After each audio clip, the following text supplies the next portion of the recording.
مبادرات تعاون كبيرة جدا تم التوقيع عليها خلال جولة سيادة الرئيس عبد الفتاح السيسي مع أيرلندا والدنمارك وأيضا النرويج. في الحقيقة دي كانت أول زيارة لرئيس مصري للدنمارك والنرويج، وقد إيه كان الاحتفاء والاحتفال بسيادة الرئيس كبير جدا، وده ظهر في التوقعات والاتفاقات الاقتصادية والتجارية، خاصة سيادة الرئيس كان له لقاءات مع كبرى الشركات اللي بتعمل في مجال الطاقة الجديدة والمتجددة. وأيضا دعا رئيس ملك الدنمارك للحضور والاحتفال بافتتاح المتحف المصري الكبير.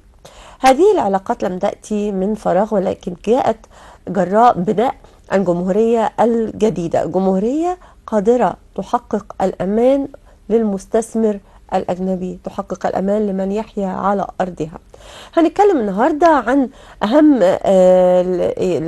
الاتفاقيات الاقتصادية وتأثيرها في جذب استثمارات أجنبية من خلال وجودنا النهاردة، وجود ضيفي في استوديو القاهرة هذا المساء دكتور سيد قاسم، عضو الجمعية المصرية للاقتصاد السياسي. أهلا بحضرتك يا فندم. اهلا بحضرتك استاذ شاكر. نورتنا النهارده في القاهرة هذا المساء. طبعا جولة سيادة الرئيس للدول الأوروبية، الدنمارك والنرويج وايرلندا، كان ليها احتفاء كبير جدا من جانب ملوك هذه الدول، وده كان له اثار كبيره جدا في توقيع عدد من الاتفاقيات، وايضا حرص كل ملك من هذه الدول بان سياده الرئيس يوقع في سجل اهم الزوار لهذه الدول، والعشاء الاسطوري اللي عمله طبعا ملك الدنمارك لسياده الرئيس عبد الفتاح السيسي احتفاء بزياره اول رئيس مصري للدنمارك. هاخد حضرتك للجزء الأول من أهمية هذه الجولة اللي قام بها سيادة الرئيس في هذه الآونة، كيف تقرأها؟ بما لا شك في المشهد السياسي اللي موجود دلوقتي على المسرح العالمي بيحمل الكثير من الأحداث، ولا يخفى علينا أيضا على نفس التوازي المشهد الاقتصادي اللي بيحظى برضه بكثير من الأحداث. وهنا تأتي قدرة القيادة الرشيدة اللي موجودة معانا وما تحمله من رؤية واستراتيجية، وانها مشت بخطى ثابته في هذه الاستراتيجيه. دي كان مجرد مقدمه بسيطه ان انا عايز اقولها، اللي هي بتعبر عن الثقه من القياده الرشيده او القياده السياسيه اللي موجوده معانا، وما تحمله من ضمانات ودلالات ضمنيه تم عرضها على العديد من الطاولات في الزياره الثلاثيه للقياده السياسيه. طيب، ما تحمله او ردا على سؤال حضرتك، ايه الارتكازات او ايه الدلالات الضمنيه اللي كانت موجوده في اجنده القياده السياسيه اللي تم عرضها على كبرى الشركات اللي موجوده او في الزياره الثلاثيه للقياده السياسيه؟ احنا عندنا الحمد لله مصر تحمل او تمتلك اقتصاد مرن، وقدرنا نثبت ان هو اقتصاد مرن، لان بالفعل الاقتصاد بتاعنا مر زي ما احنا قلنا في الاول، مر العديد من الاحداث الاقتصاديه على المسرح العالمي لكل القوى الاقتصاديه الدوليه. بعض الاقتصاديات تم انهيارها، وبعضها تم حدوث مرض ليها ولم تتعافى، ولكن الاقتصاد المصري اثبت ان هو اقتصاد مرن، قدر يمتص العديد من الصدمات وبدأ يتعافى نسبيا في الوقت الحالي. طيب، ايه الضمانات او الدلالات الضمنيه اللي اتقدمت في اجنده القياده السياسيه لكبرى الشركات؟ احنا عندنا هنا البنيه التحتيه، تم في خلال الفتره الاخيره نقله نوعيه في البنيه التحتيه المصريه، بعد ما كنا بنحظى وصلنا دلوقتي للمستوى رقم 18 على مستوى العالم، بعد ما كنا معديين رقم 100، دلوقتي بقينا في رقم 18 في البنية التحتية. عندنا دلوقتي التنويع الاقتصادي الموجود وما تحمله من مزايا، الحوافز الاستثمارية اللي تم عرضها عليهم، وأكثر ضمانة ليهم إن ما الأجندة اللي تم تقديمها كانت متقدمة عن طريق رأس الدولة. دي كانت أكبر ضمانة اللي هي بتفتح لهم، الدولة تفتح ذراعية على هذه الشركات الكبرى ليتم انصهارها داخل الاقتصاد المصري. سيادة الرئيس كان له لقاءات في النرويج مع كبرى الشركات هناك، منها امباور وسكاتك وشركة يارا، وهذه بتعمل في مجال الغاز والطاقة الجديدة والمتجددة. النهاردة في طريق التحول لأن تكون مصر مركزا لتداول الطاقة، خاصة الطاقة الجديدة والهيدروجين الأخضر اللي احنا دلوقتي بننتجه ده. أعتقد أن الاتحاد الأوروبي في سبيل لأشد الحاجة لأن يكون له منفذ وتوصيل وآلية توصيل للطاقة للاتحاد الأوروبي، خاصة ما يعنيه الاتحاد الأوروبي من نقص في الطاقة. كيف تقرأ أهمية هذه المقابلات التي حرص سيادة الرئيس أن يكون هو الفاعل وهو اللي بيلتقي بنفسه برؤساء كبرى هذه الشركات؟ الجمهورية الجديدة أصبحتش مركز فقط أو رقم فقط على مسرح الأحداث الاقتصادي بالنسبة لملف الطاقة، بالعكس ده هي أصبحت منصة جاذبة ومنصة أكثر تنافسية في مجال وملفات الطاقة، وخصوصا لو مؤخرا لما احنا شفنا المؤتمر عن شرم الشيخ بتاع تغيرات المناخ، مصر أحظت فيها بعدة اتفاقيات كبيرة جدا في ملفات الطاقة اللي موجودة فيها. عندنا ملف الغاز، مصر دلوقتي بقى عندها اكتفاء ذاتي من الغاز، عندنا مشروعات التنقيب، عندنا مشروعات اللي هو الاقتصاد الأخضر. يمكن ده بيقودنا الى المحاور الاساسيه للتنميه المستدامه اللي احنا مصر او الملف الاقتصادي المصري بيعمل عليها، وهي الملف الاستدامه، وليس فقط ان احنا يبقى عندنا اكتر من مشروع نشتغل عليه، لا احنا القياده السياسيه بتسعى للاستدامه في العديد من الملفات، على راسها ملف الطاقه وملف الطاقه النظيفه، علشان لاستكمال الخطه الاستراتيجيه بتاعتنا 2030 للتنميه المستدامه لملف للاقتصاد الاخضر.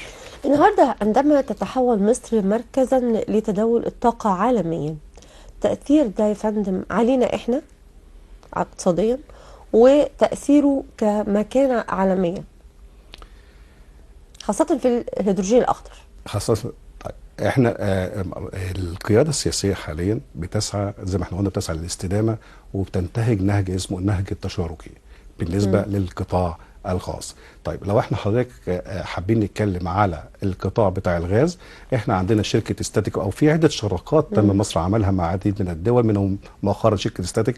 احنا دلوقتي بقى عندنا في مشروع لتخزين الطاقه، منهم الطاقه الكهربائيه وطاقه الهيدروجين، مخازن للطاقة، بحيث يبقى عندنا قاعدة عريضة تثبت عملية الاستدامة بالنسبة للشركات اللي هي هتعمل فيما بعد موجودة جوه مصر.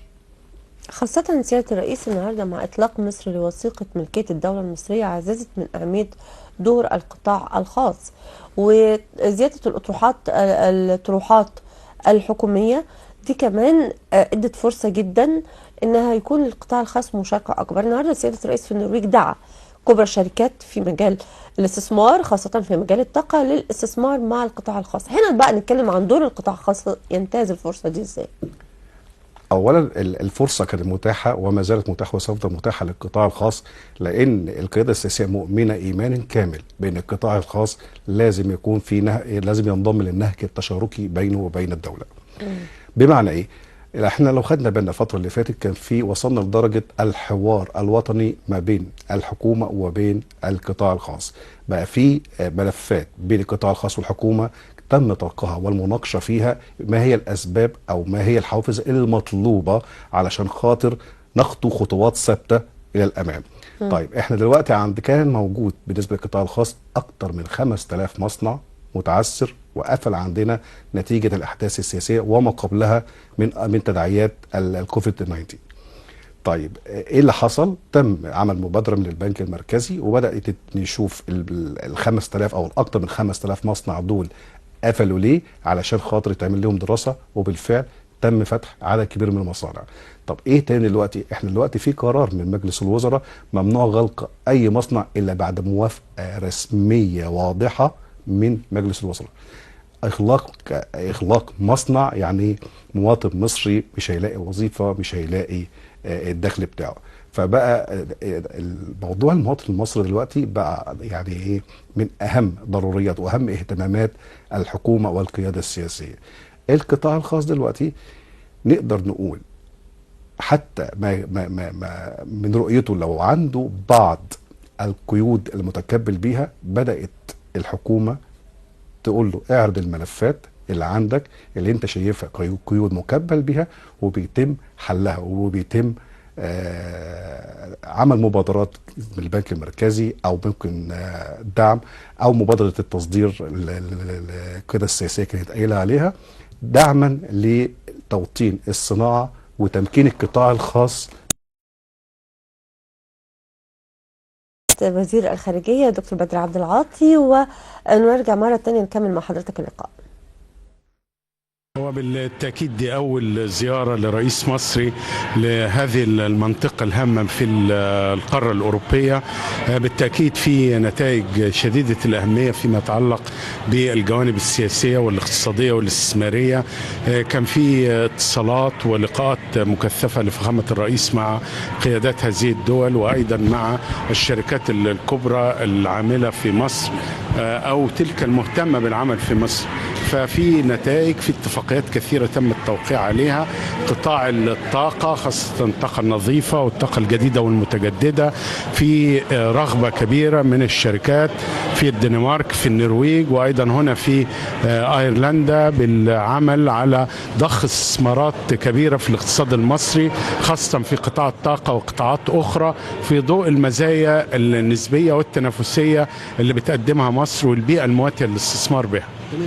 ربما يتبادر إلى ذهن المشاهد الكريم، لماذا الآن هذه الجولة الهامة، دائرة جديدة من دوائر تحركات الدولة المصرية نحو الشمال الأوروبي، الدنمارك، النرويج وإيرلندا؟ لماذا الآن، سواء على المستوى السياسي أو على المستوى الاقتصادي زي ما سيادتك أشرت؟ يعني بالتأكيد التوقيت بيبقى مرتبط بعوامل كثيرة طبعا تخص مصر وتخص هذه الدول.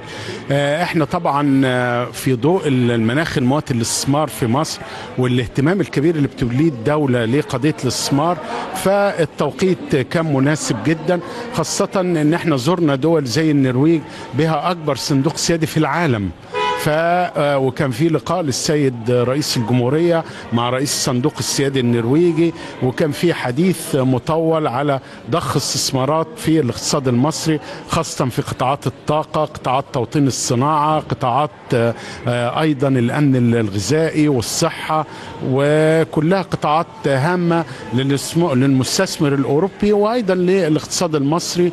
وأعتقد أن التوقيت كان مناسب جدا، وبالتأكيد بيعكس التطور اللي بيشهده الاقتصاد المصري والتسهيلات اللي بتقدمها الحكومة المصرية للمستثمر الأجنبي، وأيضا بتعكس الرؤية اللي موجودة لدى هذه الدول بما في ذلك الشركات فيما يتعلق بأن مصر أصبحت وجهة استثمارية مهمة جدا في العالم، خاصة وأن احنا موجودين في منطقة تموج بالاضطراب، ومصر هي الدولة من إحدى الدول القليلة المستقرة التي تشهد بالتأكيد نمو اقتصادي. وعملنا المراجعة أو في سبيل إنهاء المراجعة الرابعة مع الصندوق النقد الدولي، برنامج الإصلاح يتم تنفيذه بدون أي مشاكل أو أي بطء، وبالتالي كلها رسائل إيجابية بتكون للشركات في الخارج وللمستثمر في منطقة شمال أوروبا للاستثمار في الاقتصاد المصري. بالتأكيد يا فندم.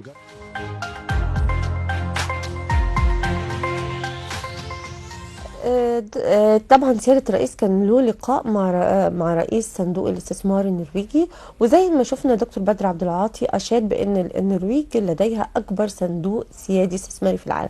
عايز أعرف من حضرتك والمشاهد ماذا تعني هذه الجملة؟ توصيلا للمشاهد للمصطلحات الاقتصادية اللي بيشوفها، الصندوق السيادي دوت عبارة عن صندوق، احنا عندنا صناديق استثمارية وصناديق كتير، انما الصندوق السيادي دوت ده صندوق بيتبع الدولة. الدولة نفسها بيبقى عندها بعض الأماكن، الأراضي أو بعض المجمعات أو بعض المباني بتدر أموال، أو بيبقى ليها ملكية شخصية بتقدر هي تبيعها. الأموال اللي بتتحصل منها ديت وبعض الأموال طرق تانية من الأموال بتخش بالصندوق السيادي تحت رؤية ورئاسة القيادة السياسية لضخها في الأمور الأكثر تعقيدا بعيدا عن الأمور اللي كانت بتتناقش في الموازنة. بيبقى أموال ضخمة جدا بيتم تحصيلها من الدولة عن طريق ممتلكات الدولة أو أذون خزانة بيبدأ دعمها للصندوق السيادي، بيتم بعد كده هوت إدارتها إدارة من قبل القيادة السياسية وناس مسؤولة عنها، بعيد عن الأمور اللي هي بيتم مناقشتها في الموازنة العامة للدولة، وبيتم بتدعم بعض المبادرات الموجودة في الدولة. وده طبعا انه يكون له عمل في مصر تأثيره ايه على الاقتصاد يا فندم؟ اولا صندوق السيادة ده بقى فيه ارقام كبيره جدا وقويه جدا تحت تحت القياده السياسيه لاي دوله من الدول.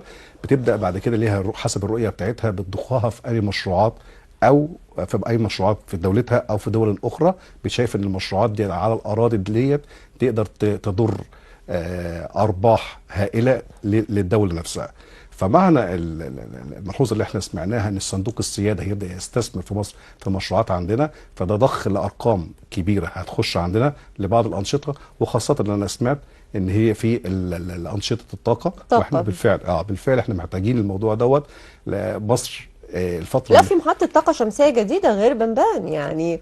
احنا بالظبط دي من ضمن وسائل الطاقه الجديده والمتجدده، غير محطه الزعفرانه، طاقه شمسيه وطاقه الرياح وطاقه الهيدروجين، وعندنا اكتر من طاقه مصر بتمتاز يعني محطه. انا لا ارى كمان ان الدنمارك كان لها دور كبير جدا في الشراكات معانا، في الشراكه في طاقه الرياح من خلال الزعفرانه. بالفعل يا فندم، ليهم في شراكات كتيره معانا، وفي عمليه تبادل تجاري جدا كبير جدا ما بين النرويج ومصر، الدنمارك ومصر وايرلندا بالفعل. الفتره اللي جايه يمكن في مؤسسات عالميه اشادت اللي هي انتقلت من دوله فقيره لدوله غنيه جدا، من اكبر الدول الغنيه في اوروبا بالنسبه لايرلندا، ويمكن تم تسليط الضوء عليها في النواحي التكنولوجيه. يمكن اعتقد ان توطين التكنولوجيا عندهم هناك. اعتقد اجنده القياده السياسيه كان على راسها ملف توطين التكنولوجيا بين ايرلندا ودوله مصر الفتره القادمه باذن الله. تتوقع ان يكون في بيننا طبعا في اتفاقيات كتيره تمت النهارده ان شاء الله، بصدد ان حجم التبادل التجاري خلال عام 25 يكون اكبر بكتير مع الاتحاد الاوروبي او الدول الاوروبيه اكتر من 24. لو نتكلم النهارده عن كيفيه استفاده القطاع الخاص من لهذه الاتفاقيات او المشاركه في المشروعات اللي سيشارك فيها صندوق الاستثمار النرويجي. طيب احنا عندنا البيئة الصناعية أو الاستراتيجية الصناعية الموجودة عندنا في مصر اهوت قايمة على الإنتاج والتصنيع والتوطين. لا، احنا دلوقتي القيادة السياسية أضافت حاجة تانية اللي هو الترويج. بدأ الأجندة بتاعت القيادة السياسية تدور رحلات كتير في عدة دول علشان ترويج المشروعات اللي موجودة في مصر، منها ضخ اموال ساخنه او استثمارات مباشره خارجيه لمصر، ومنها فتح اسواق جديده للقطاع الخاص اللي موجود معانا دلوقتي.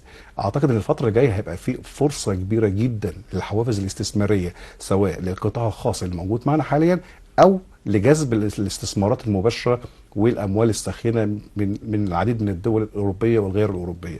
مصر الان اصبحت منصه جاذبه. انا مش عايز اقول المنصه الاولى لافريقيا، بس هي بالفعل اصبحت المنصه الاولى لافريقيا، سواء على مستوى الطاقه، على مستوى التكنولوجيا، على عده مستويات. اي دوله اوروبيه هتحب تصدر لهذه الطاقه لهذه القاره السمراء لازم تخش عن طريق بوابه مصر. مش هنتكلم عن موقعها الاستراتيجي لكن الناس كلها عارفاه، ولكن هنتكلم عن الفتره الاخيره اللي اتعملت في مصر من مشروعات في البنيه التحتيه. ومش بنتكلم عن البنيه التحتيه هي الطرق بس، البنيه التحتيه الطرق، البنيه التحتيه التكنولوجيه اكتر من البنيه التحتيه. عمليه الترابط والنهج التشاركي اللي اتعمل بين الحكومه والقطاع الخاص الفتره الاخيره ديت، يمكن اعلنت ان الحكومه يدا بيد مع القطاع الخاص في انها تبني او تبني الاقتصاد المرن اللي يقدر دلوقتي فعلا يقاوم اي تحديات خارجيه تقدر تقاوم. طب احنا النهارده عشان نعزز الشراكه الاقتصاديه مع الاتحاد الاوروبي، خاصه وان مصر قامت بدور كبير جدا في التشريعات الاقتصاديه عشان تسهل ده. لو اتكلم عن الرخصه الذهبيه لاقامه المصانع او المشروعات، وبعدين سياده الرئيس فتحها على الكل مش من المشروعات القوميه فقط. نتكلم عن قانون الاستثمار الموحد. النهارده شايف ان احنا محتاجين تشريع اخر او اتفاقيات اخرى لتعزيز التعاون مع الاتحاد الاوروبي، ولا لدينا ما يكفينا من تشريعات اقتصاديا احنا لدينا ما يكفينا من التشريعات، ولكن مع زياره القياده السياسيه اكيد في افكار وفي فكر جديد وفي مشروعات جديده هتنزل. دي هتحتاج لتشريعات قانونيه لمقابله هذه الافكار وهذه المشروعات. مفيش حاجه اسمها نكتفي بالتشريعات، في حاجه اسمها حسب المشروعات اللي هتتقدم وحسب الاستثمارات اللي هتيجي ممكن تحتاج لتشريعات. لازم تمشي في قنوات شرعيه وتشريعات قانونيه. فما فيش اكتفاء بحاجه اسمها تشريعات، ولكن ممكن يتم طرح تشريعات او الغاء تشريعات موجوده او اقامه تشريعات اخرى لمقابله هذه الاستثمارات. لازم نبقى هم شايفين الدلالات الضمنيه اللي راحت لهم، فاكيد هيحتاجوا هم في الصالات المغلقه فيهم في المحادثات. طب احنا نطلع لفاصل، بعد الفاصل ترجع لي الكلمه اخيره حضرتك توجهها للقطاع الخاص لتعزيز دوره من خلال وثيقه ملكيه الدوله للمشاركه في تحقيق التنميه المستدامه بعد هذا الفاصل. واتفرج على البلد دي، على كل شبر عدي، احفظ ملامحها تحلى التفاصيل، شوف شوارعها لدينا ولا اجمل في المسيمة، كم بحر بيجري فيها والنيل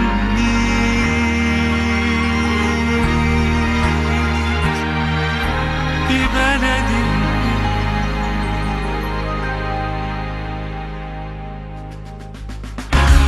ده جمال لو يتقال فيه غنوة، تطلع 100 صورة و100 كلمة، فيها كل الاختلافات حلوة، فيها حاجة غريبة غير المألوف، تتمشى تشوفها بعين تانية، هتسافر دنيا غير الدنيا، ودي تاخدك بين ثانية وثانية، وتقولك بص جديد وشوف. آمن ولا انت فين، ولا انت عندك كام سنة، شوفها بعين بين يوم واتنين، ترجع وتلاقي كلمة أخيرة للقطاع الخاص وأهمية دوره من خلال وثيقة ملكية الدولة لتعزيز يعني عمليات التنمية المستدامة والاقتصاد القومي. لو قدرنا نتكلم على التنمية المستدامة واللي هي بتدور أو بتتمحور كلها عن مركز رئيسي هو المواطن المصري ودعم المواطن المصري، عايز أقول للقطاع الخاص عندك المسؤولية المجتمعية اللي واجهة عاتقها عليك، محتاجة ان انت تدعم الصناعة بتاعتك، وكل الحوافز الاستثمارية اللي موجودة والمتاحة دلوقتي واللي لسه هتتقدم تاني لتوطين الصناعة المصرية كلها داعمة ليك، والأسواق كلها بتتفتح قصادك، سواء الأسواق المصرية أو الدعم بتاع القيادة السياسية لتقليل الفجوة الاستيرادية متاحة دلوقتي ان انت تتقدم بخطوات ثابتة مع اقتصاد اكثر مرونة وحامي ليك وحافظ ليك ضد اي توترات سياسية او اقتصادية حول العالم. فهنيئا لك بالاقتصاد المرن اللي حضرتك موجود دلوقتي. احنا فعلا بنعيش دلوقتي يعني في ظل الوسط المشتعل، احنا في منطقة جيوسياسية مشتعلة تماما، واحنا البلد الامن الوحيد، يا رب انعم علينا دايما بالامان.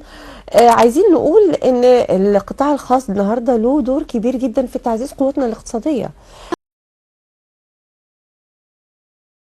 دور النهارده من خلال هذه المشروعات المتواجده انها يكون لها دور ملموس على ارض الواقع من خلال الصناعات التكميليه. في العديد من الاستراتيجيات او من العديد من المبادرات الموجوده دلوقتي علشان الجزئيه اللي حضرتك اثرتيها مؤخرا ديت اللي هي المشروعات الصغيره والمتناهيه الصغر للشباب. الدولة بتراهن على شبابها في المشروعات المتناهية الصغر الفترة اللي جاية، ودي هتكون قاطرة التنمية وهتكون هي الصناعات المغذية للصناعات الكبرى الموجودة الفترة اللي جاية، وهتقابل الشباب هيقابلوا والمشروعات الصغيرة ومتناهية الصغر هتقابل العديد من المبادرات الفترة القادمة إن شاء الله لدعمهم علشان يكونوا صناعات مغذية للصناعات الكبرى الموجودة.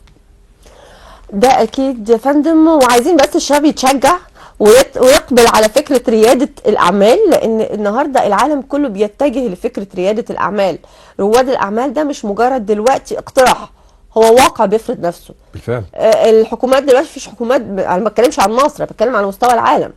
كل العالم دلوقتي فكرة المشروعات متناهية الصغر والصناعات التكميلية هي الفكرة الرئيسة لبناء المجتمع. حضرتك دولة الصين ودولة ألمانيا وعدد الدول الكبرى قايمين على المشروعات متناهية الصغر اللي وصلهم للاقتصاد الضخم دوت على المشروعات متناهية الصغر، ان هم اصبحوا يستغنوا عن اي مشروعات لتغذيه المشروعات الكبرى، بقى عندهم عمليه الاكتفاء الذاتي من خلال المشروعات متناهية الصغر، تغذيه للصناعات الكبرى. بشكرك يا دكتور، بشكر دكتور سيد قاسم عضو الجمعية المصرية للاقتصاد السياسي، بشكرك لوجودك معانا يا فندم. شكرا لحضرتك. بشكركم مشاهدينا على حسن المتابعة. نتقابل معكم إن شاء الله فريق عمل القاهرة هذا المساء الأسبوع القادم، ونحن في أفضل حال بإذن الله، وإن شاء الله دوما ودائما نسعى لتحقيق فقرات تكون ممتعة لحضراتكم من خلال القاهرة هذا المساء. دمتم في أمان الله وإلى اللقاء.